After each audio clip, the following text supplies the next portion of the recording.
Hello everyone. Today we are going to start with the third chapter of geography, that is drainage.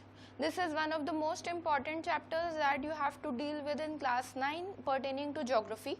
The reason for this is that it holds a lot of importance for the exams like NTSC, National Talent Search Examination, and henceforth this chapter has been talked about in detail in NCERT even.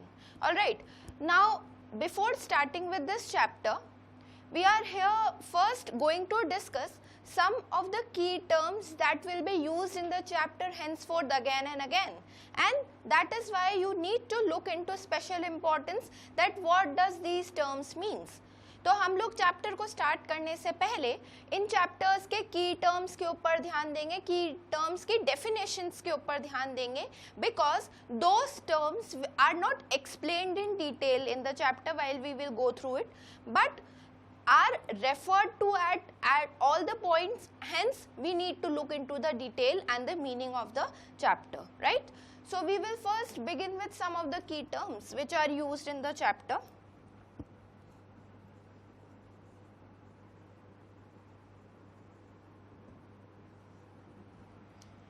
इसमें सबसे पहला की term जो आप use हुआ हुआ देखोगे वो चैप्टर का हेडिंग है, चैप्टर का नेम इटसेल्फ है, दैट इज ड्रेनेज. और अगर हम इस टर्म के आगे एक वर्ड और लगा दें, basin, so what does this term mean? Drainage basin का मतलब क्या होता है? ड्रेनेज बेसिन का मतलब होता है the area which is drained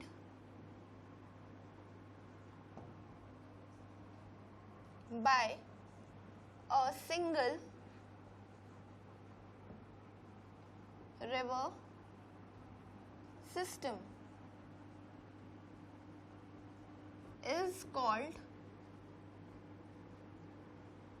drainage basin. This is the first key term that we will look into the chapter. This defines the area which is drained by a single river system is known as its drainage basin. For example, we will take one of the major rivers of India, that is Ganga. अगर हम गंगा को देखें तो गंगा जिस point से originate होती है और जहाँ पर एंड होती है, तो वो जितने एरियाज में अपनी वाटर सप्लाई करने का काम करती है वो बेसिकली उस रिवर का ड्रेनेज बेसिन कहलाया जाएगा. सिंपल टर्म्स में the number of states its covers will be called as will all included in the drainage basin of that area. The second term that you are going to refer in this chapter is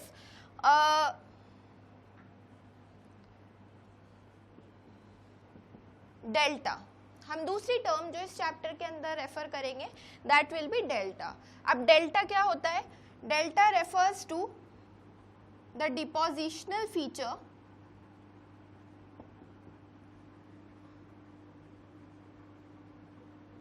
of a river before draining itself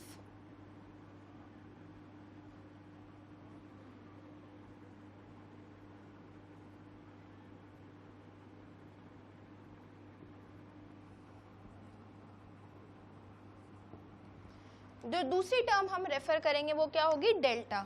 अब delta simply क्या होता है ये हम already पहले के chapters में भी पढ़ चुके हैं. डेल्टा सिंपली एक डिपोजिशनल फीचर है रिवर का. जितनी लंबी रिवर होगी डेफिनेट सी बात है कि वो अपने साथ उतने ही ज़्यादा अमाउंट में सेडिमेंट्स कैरी करती है. तो जब ये सेडिमेंट्स एक जगह पर डिपॉजिट हो जाते हैं तो डिपोजिशनल फीचर जिस जगह पर वो इकट्ठा हुआ है तो वो इकट्ठा हुई हुई जितने सेडिमेंट्स होते हैं उनको हम डेल्टा बोलते हैं. And the water flows through in the larger water body. So this is the second feature or second keyword that we are going to use in the chapter. The third key term is water divide.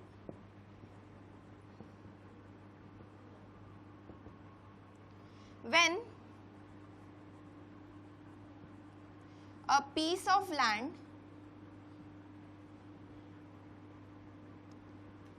separates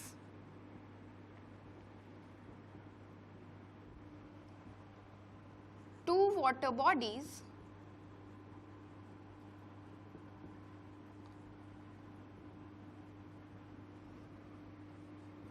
it is called as water divide.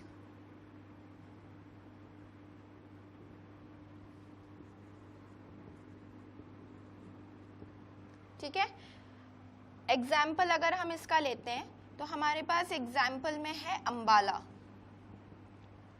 यानी अगर एक piece of land दो water bodies को separate करने का काम कर रहा है, दो रिवर्स के वाटर को, हेड स्ट्रीम्स को सेपरेट कर रहा है, तो हम उस पर्टिकुलर एरिया ऑफ लैंड को वाटर डिवाइड बोलेंगे, जिसने बेसिकली वाटर को बाइफरकेट कर दिया, डिवाइड कर दिया. ठीक है, fourth key term that we will be using in this chapter is catchment area.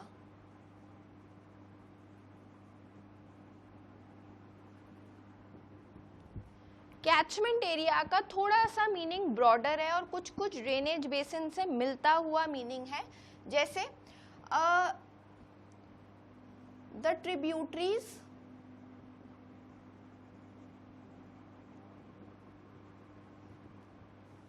along with the main river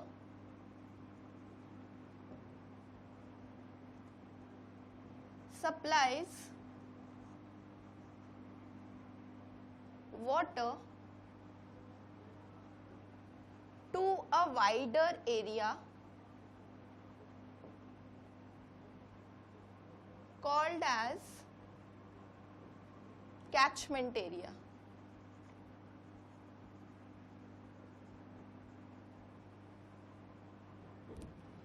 example के तौर पर हम लेते हैं कि गंगा है, गंगा की हेड स्ट्रीम तो एक ही है, ओरिजिनेशन भी एक ही सोर्स से हो रहा है, बट गंगा जैसे जैसे डाइवर्सिफाई होती है और जैसे जैसे एरियाज में एंटर होती जाती है तो गंगा क्या करती है, ट्रिब्यूटरीज फॉर्म करती जाती है, बीच बीच में कट ऑफ्स लेती जाती है. तो वो जो कट ऑफ्स होंगे, अगर हम उन कट ऑफ्स का एरिया भी ऐड कर दें तो वो टोटल एरिया मिलाकर रिवर का कैचमेंट एरिया बनाएगा. दैट मीन्स हो सकता है कि रिवर के ड्रेनेज बेसिन से बड़ा एरिया किसका हो, रिवर के कैचमेंट एरिया का, रिवर का कैचमेंट एरिया ज़्यादा बड़ा हो. ठीक है, इसमें हमें एक चीज़ और भी ध्यान रखनी है कि यहाँ पर रिवर की लेंथ से कोई लेना देना नहीं है. जैसे अगर हम बात करें कि सबसे लंबी रिवर, लॉन्गेस्ट रिवर कौन सी है, तो सबसे लॉन्गेस्ट रिवर नाइल है, बट ज़रूरी नहीं है कि जो रिवर जितनी ज़्यादा लंबी होगी उतना ही बड़ा कैचमेंट एरिया और ड्रेनेज बेसिन भी बनाएगी, नॉट नेसेसरी. वो डिपेंड किस पर करता है, वो डिपेंड करता है कि वहाँ की टोपोग्राफी कैसी है. अगर वहाँ की टोपोग्राफी में ट्रिब्यूटरीज बनने की पॉसिबिलिटी ज़्यादा है तो डेफिनेट सी बात है कि जितनी ज़्यादा ट्रिब्यूटरीज बनेंगी वाटर उतना ज़्यादा स्पेल होता जाएगा, उतना ज़्यादा एक्सपैंड होता जाएगा. तो ये ट्रिब्यूटरीज के बनने की वजह से हम रिवर के कैचमेंट एरिया को एक्सपैंड होते हुए देख सकते हैं. ठीक, moving on to the next term, हम अगली टर्म जो इस चैप्टर के अंदर पढ़ेंगे that will B George.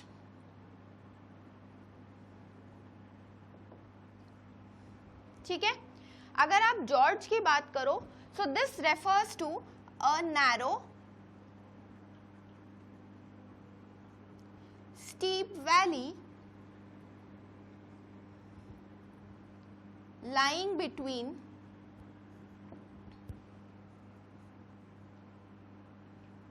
water body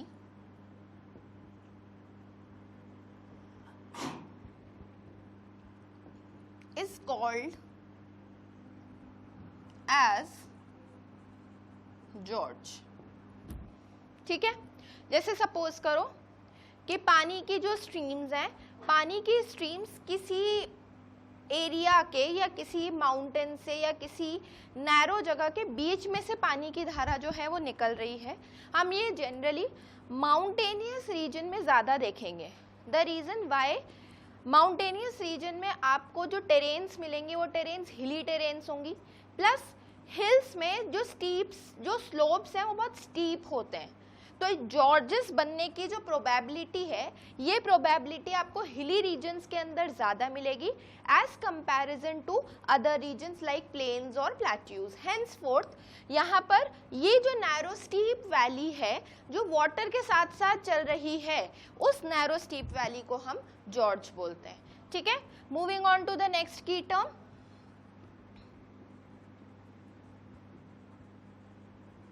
estuaries. ये हमने पहले कभी नहीं सुनी होगी, हो सकता है, बाकी सारी टर्म्स जो है वो कॉमन है, बट इस चैप्टर के अंदर थोड़ी सी डिटेल में समझाई हुई है। ये जो टर्म है, ये टर्म हम शायद इस चैप्टर के अंदर पहली बार इंट्रोड्यूस होते हुए देख रहे हैं। इस टर्म का मतलब क्या होता है? एस्चुरी बनने का मतलब है the reverse which does not form delta will form estuary।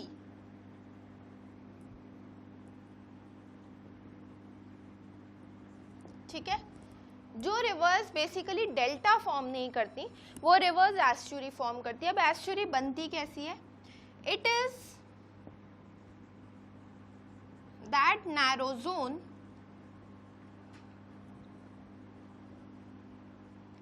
where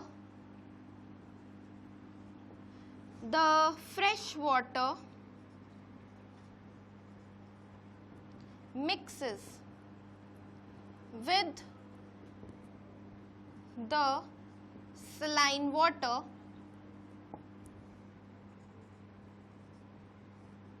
reducing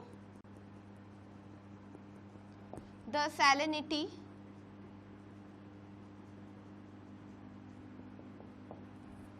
of the water. Hence एक ऐसा नैरो जोन, सपोज करो कि कोई भी एक ऐसी प्लेस है या कोई भी एक ऐसी जगह है जहाँ पर एक तरफ तो रिवर्स का फ्रेश वाटर आ रहा है और दूसरी तरफ क्योंकि इनको मिक्स होना है लार्जर वाटर बॉडी के साथ, तो वो जनरली सी या ओशन ही होगा, वो larger water body definitely salty water, saline water carry करेगा। ठीक है, अब वो छोटी सी नैरो जगह जहां पर फ्रेश वाटर मिक्स होता है सलाइन वाटर के साथ, that particular place is known as estuary. ठीक है, हम इसका एग्जाम्पल ये ले सकते हैं, अपने पास मेजरली जितनी रिवर्स नॉर्थ इंडिया के रिवर्स हैं या कुछ साउथ इंडिया के रिवर्स भी, वो तो सब की सब अप्रोक्सीमेटली डेल्टा फॉर्म करती ही करती हैं। हमारे पास दो रिवर्स ऐसी हैं जो डाइवर्जेंट मूवमेंट की वजह से बनी हुई रिवर्स हैं, और क्योंकि वो डाइवर्जेंट मूवमेंट की वजह से बनी थी तो उनका जो स्लोप है, उनका slope towards the waste side पर है, ईस्ट साइड पर नहीं है, वेस्ट साइड पर है। Narmada and Tapi are two such examples जो इंडिया के रिवर्स, ऑल्दो पेनिनसुलर रिवर्स हैं, but they are forming estuaries. ठीक है, the reason for this is, सबसे पहला रीजन, एक तो वो शॉर्ट डिस्टेंट रिवर्स हैं, बहुत ज़्यादा डिस्टेंस कैरी नहीं करती, मतलब अप्रोक्सीमेटली 800 टू 850 किलोमीटर्स की लेंथ की रिवर्स हैं, तो it is very less if we compare it with the north Indian rivers. अगर हम गंगा से कंपेयर करें, अगर हम इंदस से कंपेयर करें, ब्रह्मपुत्र से कंपेयर करें, तो डेफिनेटली बहुत डिफरेंस है length wise.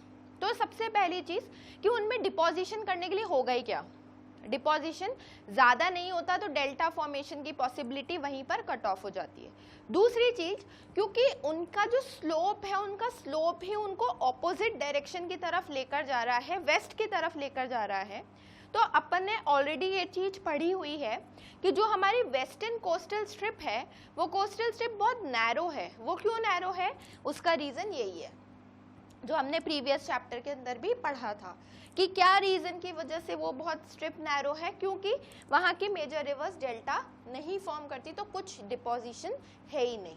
Henceforth, these are the sum of the key terms that we will be referring to in the chapter. Moving on further, हम जो next key term refer करेंगे, it is an important term. हम phases of river के बारे में पढ़ेंगे, which is a very important topic.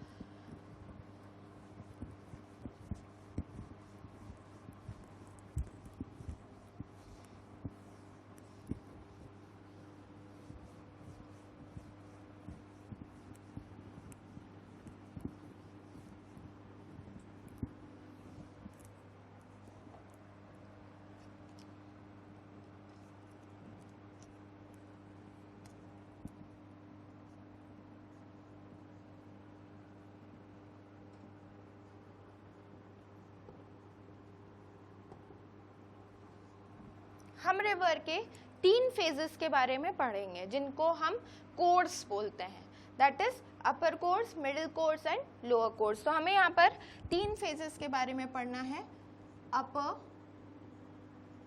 Course, middle course and the lower course. ये जितनी चीजें हमने अभी तक कीवर्ड्स में पढ़ी हैं, कैचमेंट एरिया हो गया, जॉर्ज हो गया, एस्चुरी हो गया, ड्रेनेज बेसिन हो गया, ट्रिब्यूटरीज बनाना हो गया, ये सारी जो टर्म्स हैं ये हम कहाँ पर और किस टाइम पर रेफर करेंगे वो इन तीनों कोर्सेज के थ्रू हमको पता लग जाएगा। बट जब हम ये कोर्सेज पढ़ रहे हैं तो ये हम लॉन्ग डिस्टेंट रिवर्स के कोर्सेज पढ़ रहे हैं, मोस्टली हम हिमालयन रिवर्स के कोर्सेज पढ़ेंगे, ठीक है। जैसे एग्जाम्पल के तौर पर कोई रिवर जो है वो ओरिजिनेट होती है किसी ग्लेशियर से, example Ganga originates from Gangotri glacier, ठीक है। जब वो ओरिजिनेट होगी तो वो ओरिजिनेशन के टाइम पर एक बहुत छोटी सी, एक बहुत नैरो स्ट्रीम होगी, ठीक। ये जो रिवर का सबसे पहला सोर्स है, जो सबसे पहला पॉइंट है जहां से वो ओरिजिनेट हो रही है, यहाँ पर हम इस कोर्स को रिवर का अपर कोर्स बोलते हैं। क्यों?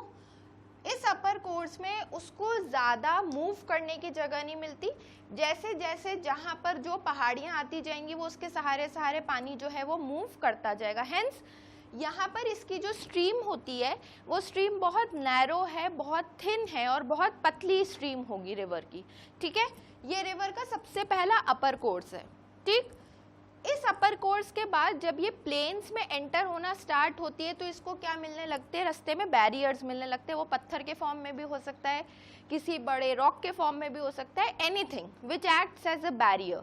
तो क्या होगा, बैरियर से रुकावट मिलने की वजह से पानी जो है वो डाइवर्ट होना स्टार्ट होगा या फिर वो अपना पाथ चेंज करना स्टार्ट कर देगा।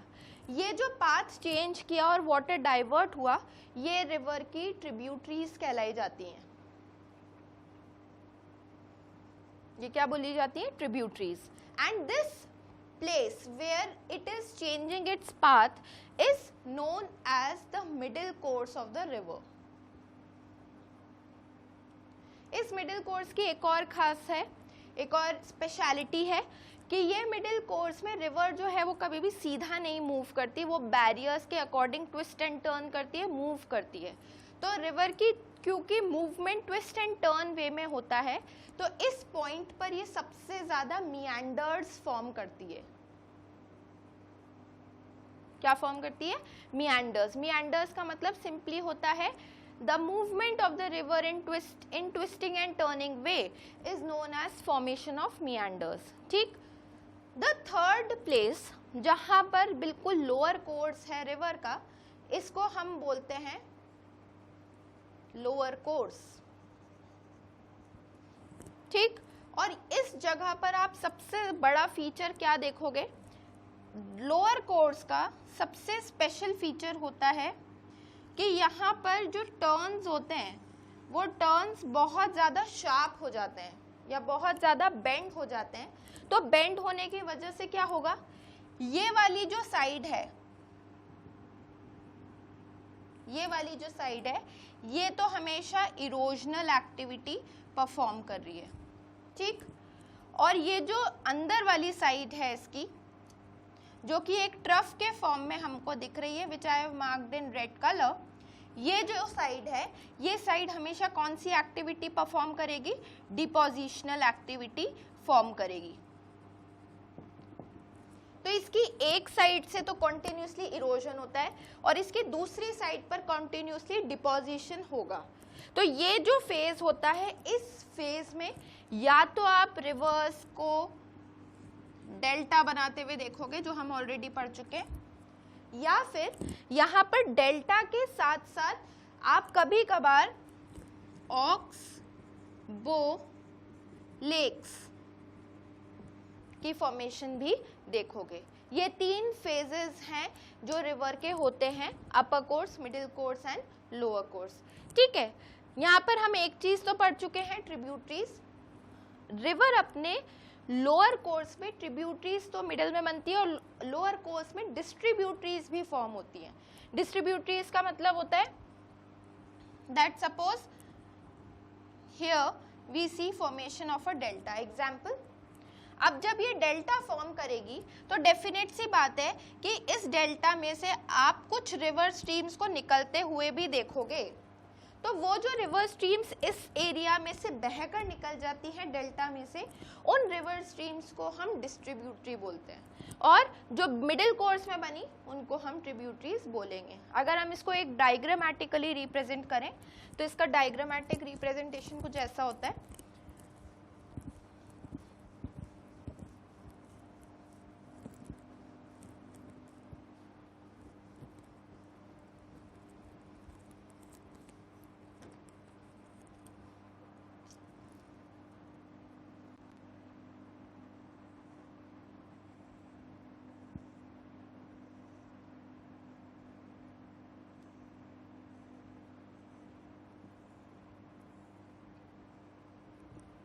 ये जो पार्ट है, ये पार्ट ट्रिब्यूटरीज को रिप्रेजेंट कर रहा है, और ये वाला जो पार्ट है, ये वाला पार्ट डिस्ट्रीब्यूटरीज को रिप्रेजेंट कर रहा है। ठीक है, तो these are distributaries and these are known as tributaries. Moving on further, we have two kinds of rivers.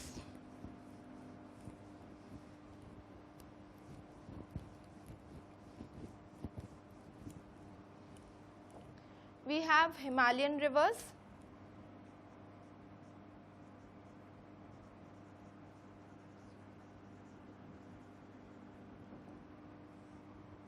हमारे पास एक होती है हिमालयन रिवर्स,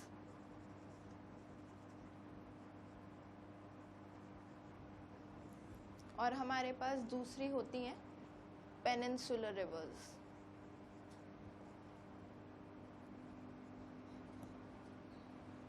हम इनमें कुछ डिफरेंसेस नोट डाउन करेंगे which are important from the perspective first of all for theoretical examination, और ये differences आपके वैसे जब आप चैप्टर को रीड करेंगे तो उस differences में कई जगह पर इनकी हिंट दी हुई है, so these will be counted there. इनका फर्स्ट डिफरेंस होता है हिमालयन रिवर्स का, इनको यंग रिवर्स या फिर इनको न्यू रिवर्स भी बोला जाता है। ठीक, इनको हम ओल्ड रिवर्स बोलते हैं। सेकेंड डिफरेंस, लेंथ इनकी ज्यादा होगी एज कंपैरिजन टू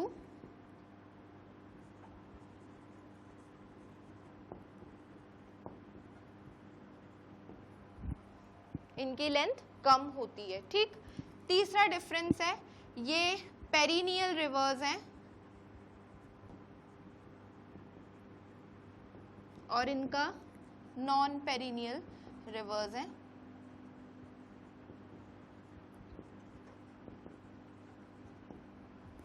ठीक, ये रिवर्स, ये खैर कॉमन डिफरेंस है, east and west flowing rivers हैं।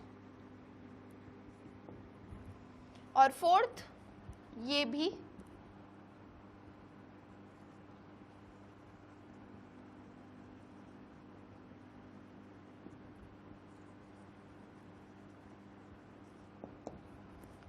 Next difference, more water carrying capacity,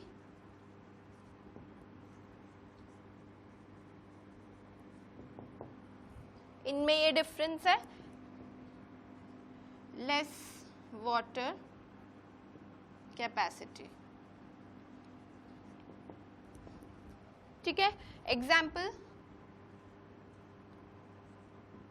Indus, Ganga and Brahmaputra.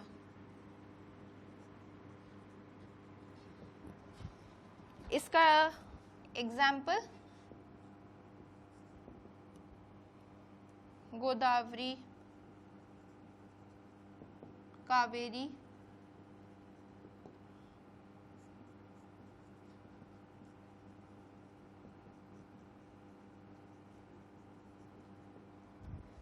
ठीक है। इन रिवर्स को हिमालयास तो हम खुद ही वैसे बोलते हैं कि यंग फोल्ड माउंटेन से, उसी बेसिस पर हमने इनको बोला है यंग रिवर्स है, कंपैरेटिवली न्यू रिवर्स हैं, ये ओल्डर हैं, इनकी लेंथ ज़्यादा है डेफिनेटली। जिन 3 रिवर्स के मैंने नाम लिखे तीनों की ही लेंथ बहुत ज़्यादा है।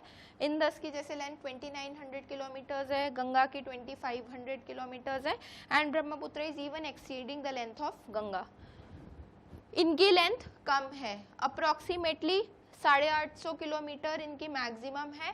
जिस रिवर को हम दक्षिण गंगा के नाम से जानते हैं, दैट इज महानदी, उसकी भी लेंथ आपको कम मिलेगी as comparison to these rivers, ठीक है। इसीलिए इनकी जो लेंथ है, इनकी लेंथ कम है, ठीक। थर्ड, ये रिवर्स पेरिनियल रिवर्स है, पेरिनियल सोर्स के रिवर है, मतलब साल भर इनमें पानी रहेगा। क्यों? क्योंकि ये एक ऐसे सोर्स से आ रही हैं जो सोर्स खत्म नहीं होगा वाटर का। पर ये रिवर्स नॉन पेरिनियल है, इनमें बारिश के टाइम पर, सीजन के टाइम पर पानी ज़्यादा होता है, और जैसे ही ये सीजन खत्म होता है तो इनका पानी का जो लेवल है वो अपने आप नीचे हो जाता है। प्रिडिक्शन कि even if you do not have rainfall for 4 to 5 consecutive years, might be possible कि ये rivers even dry up हो जाए, ठीक है। ये ईस्ट और वेस्ट दोनों फ्लोइंग होती है, मतलब कुछ रिवर्स बे ऑफ बंगाल में जाती है और कुछ अरेबियन सी में जाएंगी। इनके अंदर वाटर कैरिंग कैपेसिटी ऑब्वियसली ज़्यादा है क्योंकि लेंथ ज़्यादा है। ये भी वेस्ट और ईस्ट फ्लोइंग रिवर्स हैं और इनकी वाटर कैरिंग कैपेसिटी कम है। एग्जाम्पल के तौर पर हमारे पास है इंदस, गंगा, ब्रह्मपुत्र, यहाँ पर Godavari, Kaveri, Krishna, Narmada, Tapi, Mahanadi are the examples which are book explains. Moving on further, we will study now what types of drainage patterns are formed by these rivers.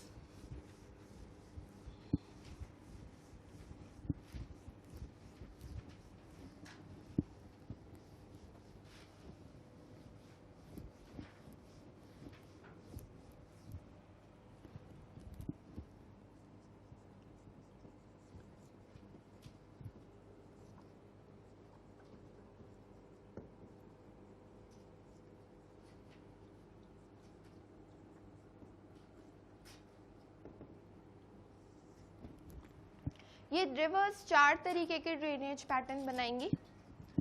सबसे कॉमनली फॉर्म्ड ड्रेनेज पैटर्न जो होता है उसको हम डेंड्रिटिक पैटर्न बोलते हैं,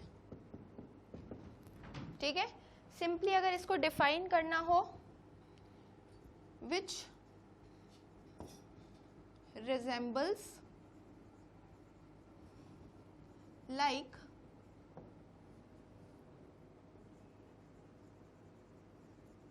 branches of a tree। Simple, river की stream जितनी ट्रिब्यूटरीज बनाएंगे वो लगभग एक ट्री उसकी ब्रांचेस के साथ रिप्रेजेंट होती हैं, तो वो कॉमनली फॉर्म्ड जो पैटर्न है उस पैटर्न को हम डेंड्रिटिक पैटर्न बोलते हैं, ठीक है। जो सेकंड पैटर्न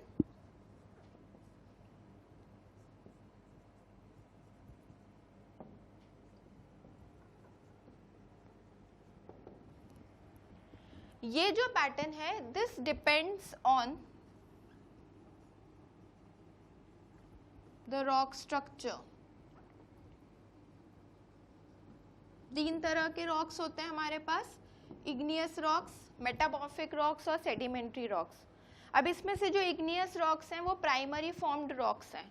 अब क्योंकि वो प्राइमरी होंगे तो डेफिनेटली वो लावा से बनते हैं, तो चेंजिंग वेदरिंग का प्रोसेस चेंज करता है और उनको हार्डनेस देता है। इग्नियस रॉक को ब्रेक करना आसान नहीं है, इवन डिस्पाइट कि अगर पानी भी उस पर कॉन्टिन्यूसली स्ट्राइक करे। जो ट्रेलिस पैटर्न बनता है, ये ट्रेलिस पैटर्न उस जगह पर बनेगा जहां पर hard rocks that is igneous और soft rocks that is sedimentary दोनों पैरेलल प्रेजेंट हो, एक साथ प्रेजेंट हो। तो क्या होगा, हार्ड रॉक को तो कोई फर्क नहीं पड़ता, ठीक है। जो सॉफ्ट रॉक्स होते हैं वो सॉफ्ट रॉक्स क्या होता है, लूज सेडिमेंट से मिलकर बने हुए। उन सेडिमेंट्स को पानी का प्रेशर या पानी का फोर्स ब्रेक कर सकता है। तो जब वो ब्रेक हो जाएंगे तो डेफिनेटली उस ब्रेक होने की वजह से उसमें से जो स्ट्रीम्स हैं वो कट थ्रू होना स्टार्ट होंगे, उसकी ट्रिब्यूटरीज बनना स्टार्ट होंगी। तो ये जो ट्रिब्यूटरीज बनती हैं ये अप्रॉक्सीमेटली राइट एंगल्स पर बनती है, not exact but approximately right angles पर बनेंगी। This kind of pattern is known as trellis drainage pattern. ठीक है, depends on the rock structure, igneous rocks पर और सेडिमेंट्री रॉक्स पर डिपेंड करता है इनका फॉर्मेशन, सबसे पहली चीज। और जो इनकी ट्रिब्यूटरीज हैं ये ट्रिब्यूटरीज राइट एंगल्स पर कट होंगी।